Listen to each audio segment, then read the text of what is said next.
नमस्कार. आजच्या व्हिडिओमध्ये तुमचं सर्वांचं स्वागत आहे. कालपासून न्यूज चॅनलवरती ट्रम्प आणि ट्रम्पबद्दलच बोललं जात आहे की ट्रम्पने टॅरिफ लागू केला आहे आणि भारतावरती 25% टॅरिफ लागू झालेला आहे. आणि आता लागू झाल्यानंतर लगेचच दुसरी न्यूज येते की 7 दिवसापर्यंत तो टाळला गेला आहे आणि 7 ऑगस्ट नंतर टॅरिफ लागू होणार आहे. या 7 दिवसाच्या वेळामध्ये सुद्धा बऱ्याच काही गोष्टी घडू शकतात, कारण की या अगोदर सुद्धा ट्रम्पने अशाच प्रकारचा निर्णय घेतलेला आणि नंतर त्याच्यासाठी 1 महिन्याची स्थगिती दिली होती. पण आता ही न्यूज जशी मार्केटमध्ये आली किंवा स्टॉक मार्केटमध्ये आली किंवा न्यूज चॅनलवरती आली, ज्यांनी म्युच्युअल फंड्समध्ये इन्व्हेस्टमेंट केली आहे ते सगळेजण घाबरले. आता काय होणार, आपली इन्व्हेस्टमेंट काय होणार. लगेच जाऊन स्टॉक मार्केट चेक करतात की आज सेन्सेक्स कितीवरती आहे, निफ्टी कितीवरती आहे आणि आता जर खाली आला तर माझी इन्व्हेस्टमेंटचं काय होणार. या सगळ्या गोष्टींचा विचार ते करत असतात. तर याच गोष्टींवरती आजचा व्हिडिओ आधारित आहे. तर चला व्हिडिओला स्टार्ट करूयात. पण व्हिडिओला स्टार्ट करण्याअगोदर जर तुम्ही चॅनलवरती नवीन असाल आणि चॅनलला अजूनही सबस्क्राईब केलं नसेल तर चॅनलला सबस्क्राईब करून ठेवा, म्हणजे असेच इन्फॉर्मेटिव्ह व्हिडिओज तुम्हाला या चॅनलवरती पाहता येतील. तर चला व्हिडिओला स्टार्ट करूया. आता मी तुम्हाला एक न्यूज दाखवतो ज्यामध्ये डोनाल्ड ट्रम्प यांनी म्हटलं की 41% हा कर लागू केला जाणार आहे आणि आजपासून म्हणजे 1 ऑगस्टपासून 70 देशांवरती कर लादण्यात आलेला आहे. हा टॅरिफ लादण्यात आलेला आहे, ज्यामध्ये भारतावरती जवळपास 25% कर लादला गेला आहे. आणि यामध्ये सुद्धा असं सांगितलं आहे की जर त्यांनी रशियाबरोबर जे आपण तेल वगैरे घेतो, क्रूड ऑइल वगैरे घेतो, परचेस करतो, ते जर तसाच ठेवलं तर अजूनही चार्जेस किंवा पेनल्टीज लागण्याचे चान्सेस आहेत, असा हा निर्णय आला. आणि त्याचबरोबर ट्रम्प यांनी एक ट्विटसुद्धा केलं आणि ज्याच्यामध्ये बऱ्याच गोष्टी भारताबद्दल ते बोलले. त्यानंतर लगेचच न्यूज आली की 7 तारखेपर्यंत हा थांबवण्यात आलेला आहे आणि त्याच्यानंतर पुढे हा टॅरिफ लागू होणार आहे. आता त्यानंतर अजून इतर काही न्यूज चॅनेल्सने काही माहिती दिली ज्याच्यामध्ये टॅरिफ त्यांनी 7 तारखेनंतर लागू करण्याची घोषणा केली आहे आणि त्यानंतर भारतामध्ये खूप सारे चिंतेचं वातावरण वगैरे आहे.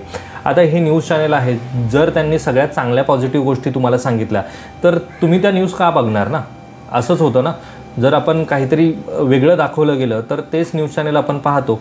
पण जर असं पॉझिटिव्ह सगळ्या गोष्टी सांगितल्या गेल्या तर आपल्याला न्यूज बघण्यामध्ये इंटरेस्ट राहणार नाही. मग हे त्यांचं काम आहे की त्यांनी काय न्यूज द्यायच्या आणि ते आपण कितपत सिरियस घ्यायच्या आणि कितपत त्याच्यावरती विचार करायचा. यानंतर जी अजून एक न्यूज आली की त्यांनी आपल्यावरती टॅरिफ लागू केला आणि त्याचबरोबर पाकिस्तानबरोबर एक करार केला, क्रूड ऑइलशी रिलेटेड तो करार होता. तर अशा गोष्टी मार्केटमध्ये आल्या आणि न्यूजवरती आल्या आणि आपल्याला असं वाटतं की भारतावरती तो अन्याय झाला आणि पाकिस्तानबरोबर ह्या सगळ्या गोष्टी वाटाघाटी होत आहेत. आता भारतामध्ये बऱ्याच गोष्टी महाग होतील किंवा भारताचा बिझनेस कमी होईल, ह्या सगळ्या गोष्टींवरती भरपूर बोललं गेलं. 1-1 तासाचे एपिसोड झालेले आहेत. सारासार विचार केला किंवा आपण स्वतः काहीतरी रिसर्च केलं ना तर तुम्हाला एक गोष्ट जाणवेल की आपण अमेरिकेवरती आता डिपेंडंट नाही, तर अमेरिका आपल्यावरती डिपेंडंट आहे. म्हणजे स्मार्टफोन, भारतातले जे बनवले गेलेले स्मार्टफोन आहेत ते अमेरिकेमध्ये सगळ्यात जास्त विकत घेतले जातात. त्यानंतर सोन्यासाठी किंवा सोन्याचे जे दागिने बनवले जातात ते भारतामधून अमेरिकेमध्ये पाठवले जातात. त्यानंतर औषधांवरती अमेरिका आपल्यावरती डिपेंडंट आहे, कारण की भारतामध्ये बनणारी औषधांचा प्राईस ही अमेरिकेत बनलेल्या औषधांच्या प्राईसपेक्षा खूप कमी आहे. त्यानंतर कपडे आणि कपड्याशी रिलेटेड इतर गोष्टी ज्या आहेत त्या भारतामध्ये बनल्या जातात आणि नंतर त्या अमेरिकेमध्ये पाठवल्या जातात. तर ह्या सगळ्या गोष्टींवरती आहे ना अमेरिका खूप डिपेंडंट आहे.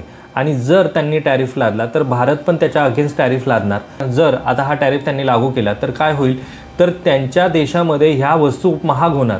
आता समजा 100 रुपयाचं पॅकेट आहे औषधाचं त्यांच्या कंट्रीमध्ये आणि आता जर त्याच्यावरती 25% कर लादला गेला तर ते 125 रुपयाला तिथे मिळणार आहे. म्हणजे ना की त्यांना त्यांचा बिझनेस वाढवता येणार आहे, पण तिथल्या जनतेला ह्या सगळ्या गोष्टी महाग विकत घ्याव्या लागणार आहेत आणि इनडायरेक्टली त्यांच्या खिशातले पैसे कमी होणार आहेत.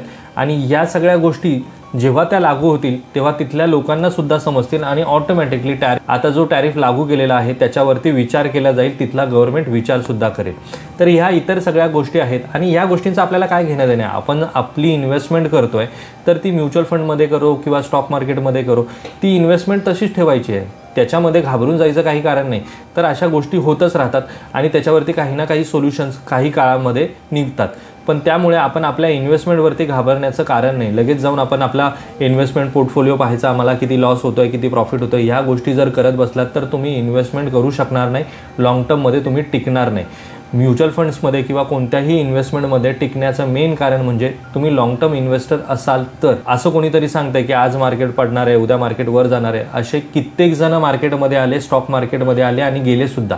पण कुणाचंही नाव आजपर्यंत असं मेन्शन नाही आहे की त्याने जी सांगितलेली भविष्यवाणी होती ती खरी होती, असं होत नाही. स्टॉक मार्केट कुणाच्याही दबावाखाली किंवा कोणत्याही न्यूज बेसवरती खूप काळ चालत नाही. काही काळासाठी ते खाली थांबतं, पण नंतर पुन्हा रिबाउन्स होऊन पुढे जातं. जसं मी तुम्हाला सांगेल की कोरोना आला, त्याच्यानंतर अगोदरचे मेहता कांड झालं, त्यानंतर भारतामध्ये 2013 ते 2015च्या काळामध्ये किंवा 2011 ते 2013-14मध्ये मंदी आली. ह्या सगळ्या गोष्टी घडल्या, पण मार्केट थांबलं का? नाही. या बदल्यात जे स्मार्ट इन्व्हेस्टर्स होते, ज्यांच्यामध्ये तुम्ही राकेश झुनझुनवालांचं नाव घेऊ शकता, की त्यांनी त्या काळामध्ये खूप कमी रेट्समध्ये खूप चांगले स्टॉक्स विकत घेऊन ठेवले आणि लाँग टर्म थांबले. आज त्यांची जर तुम्ही पाहिले तर स्टॉकची प्राईस ऑलमोस्ट डबल ट्रिपल चौपट झालेली आहे. हे का झालं? कारण की ते लाँग टर्म इन्व्हेस्टर राहिले म्हणून. असंच म्युच्युअल फंड्समध्ये सुद्धा होतं किंवा इतर कोणत्याही इन्व्हेस्टमेंटमध्ये होतं. ज्या वेळेस अशा प्रकारच्या काही गोष्टी होतात त्यावेळेस असं लक्षात घ्यायचं की आपल्यासाठी मार्केटमध्ये सेल लागलेला आहे आणि त्या सेलमध्ये जेवढं काही पर्चेसिंग करता येईल तेवढं पर्चेस करत चालायचं आहे. काल जेव्हा मार्केटमध्ये ह्याबद्दलची न्यूज आली की टॅरिफ लागू होणार आहे आणि त्यानंतर दुपारी 3च्या नंतर ही न्यूज आली आणि मार्केट जवळपास 450 पॉईंटने खाली आलं. म्हणजे 200 पॉईंटने वर होतं, ते 200 नंतर ते 250 पॉईंटने खाली झालं. त्यानंतर असं म्हटलं गेलं की दुसऱ्या दिवशी मार्केट पूर्ण डाऊन असणार आहे, मार्केटमध्ये फ्लॅट असणार किंवा मार्केटमध्ये सेलिंग होणार, या सगळ्या गोष्टी झाल्या. पण तुम्हाला मी आत्ताचं मार्केट दाखवतो. तर आत्ता निफ्टी आहे, म्हणजे आता जेव्हा मी व्हिडिओ हा शूट करतो आहे तेव्हा निफ्टी आहे 24,771 पॉईंटवरती. सेन्सेक्स आहे 81,272 पॉईंटवरती. त्यानंतर निफ्टी, बँक निफ्टी जो आहे तो आहे 56,000 पॉईंटवरती. तर जर तुम्ही पाहिलात तर मार्केट खाली गेलंच नाही ना, 200-300 पॉईंटने खाली पडलं आहे का मार्केट? नाही. ह्या गोष्टी येतच राहतात, पण आपली इन्व्हेस्टमेंट आपण कंटिन्यू ठेवायची, लाँग टर्म इन्व्हेस्टर राहायचं. आता मी तुम्हाला ग्राफ दाखवतो. हा आहे निफ्टीचा 2008मध्ये, जेव्हा त्यावेळेस मार्केट होतं 5,000 पॉईंटवरती आणि जेव्हा मार्केट आलं 2,500 पॉईंटने खाली, म्हणजे जवळपास 5,000वरनं ते 2,500 पॉईंटवरती आलं आणि तिथेच थांबून राहिलं का? पुढचे 5-7 वर्ष तिथेच थांबलं का? तर नाही. फक्त 1-1.5 वर्षामध्ये मार्केट 2010मध्ये मार्केट पुन्हा 6,000 पॉईंटवरती गेला. त्याच्यानंतर 10,000 पॉईंट, त्याच्यानंतर मध्ये बऱ्याच असे खड्डे आले ज्याच्यामध्ये बऱ्याच गोष्टी घडल्या, पण मार्केट तिथे थांबलं नाही. मार्केट पुढे वर जातच राहिलं. त्यानंतर सेन्सेक्समध्ये सुद्धा मी तुम्हाला डेटा दाखवण्याचा प्रयत्न करतो आहे की सेन्सेक्ससुद्धा त्यावेळेस 2007मध्ये किंवा 2008मध्ये होता 20,000 पॉईंटवरती. जेव्हा ह्या गोष्टी घडल्या त्यावेळेस तो आला जवळपास 12,000 पॉईंटवरती.